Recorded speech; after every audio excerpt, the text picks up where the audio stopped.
We have a very short time on this planet, and we waste so many hours not really enjoying what we have.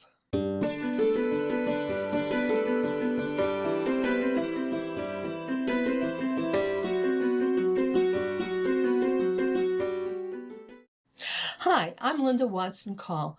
I'm so glad you can join me for today's episode of Dragonfly Soup. One exercise that I like to do when I'm not sure of doing something is to sit down and list all the good points and then the bad points associated with doing it. If the good points outweigh the bad points, well, that's a no-brainer. I do it. Sometimes it turns out just the way I thought it would, and other times, well, I hate to say it, but it's a gigantic failure. I had been doing video work for quite some time when I came up with the brilliant idea of producing a video on how to have a successful garage sale. Having done my share of garage saling, I thought I knew what made a garage sale a success and what didn't.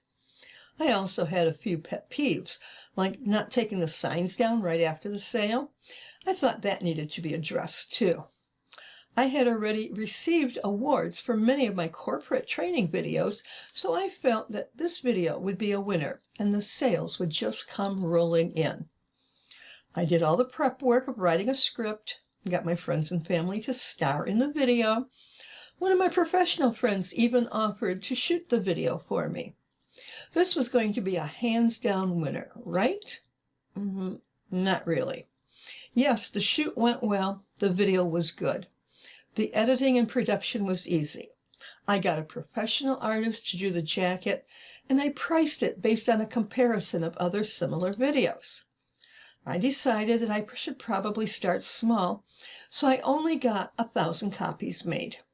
I marketed it everywhere I could think of and every way I could think of for over a year.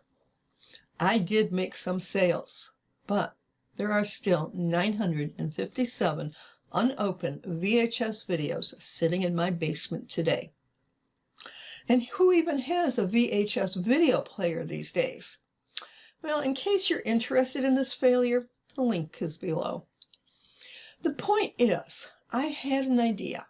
I followed through on it and reaped the results. I enjoyed the entire process, and I'm not sorry that I did it.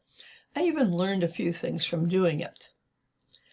I found that too often we get a great idea or a goal, and instead of pursuing it, we wait. Well, what are we waiting for? Sometimes I think we're waiting for permission to even try to do something that we want to do.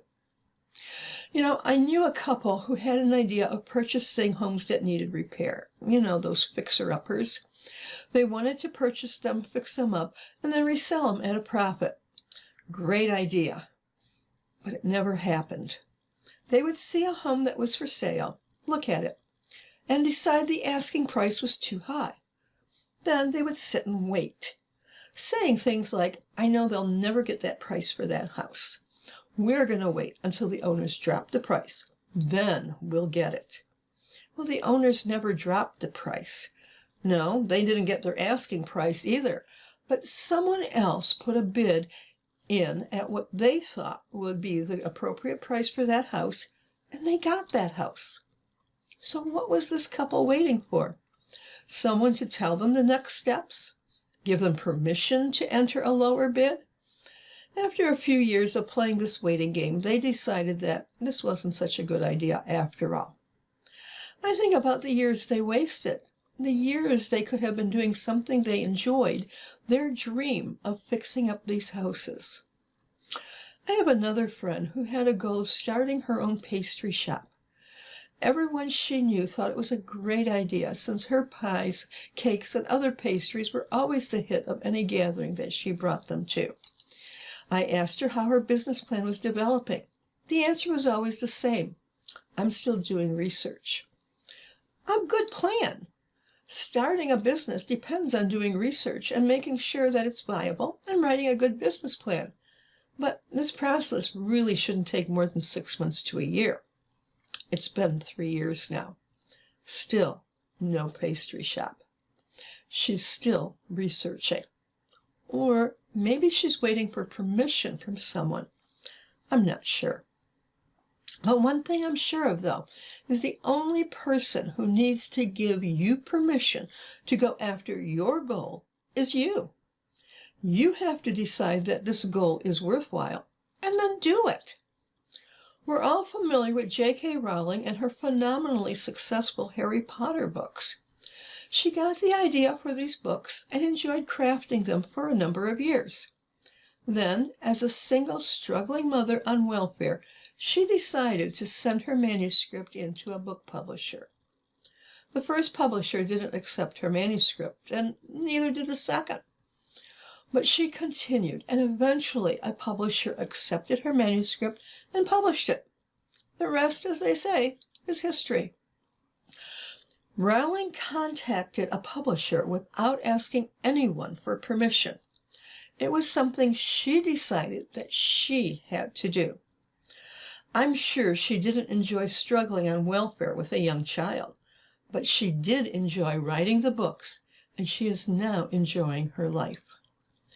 Enjoying your life doesn't necessarily mean getting rich either.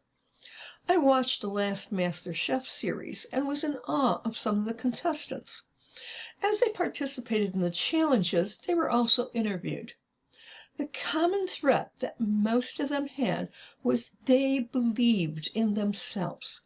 They gave themselves permission to enter the contest, and even the ones who were eliminated, they enjoyed the experience. Laura LaRoche, in her book, Life is Short, Wear Your Party Pants, wrote, "We have a very short time on this planet, and we waste so many hours not really enjoying what we have. What we have is the ability to create the life that we want to live. We don't need anyone's permission to do it. All we need to do is decide that we want to do it, that we need to do it, and then actually do it. What are you waiting for? Give yourself permission right now to be the person you know that you can be. And if you feel like it, please share either in the comments or in a private message the steps you are taking to achieve the goal that you've been dreaming about for so long. Be sure you click like for this week's episode, and while you're at it, share it with your friends. You might also want to check out our new gift shop where you can purchase items like this Dragonfly Soup t-shirt or other gifts. The link is below. And I'll see you next week, right here on Dragonfly Soup. Here's to our transformation and our best year ever.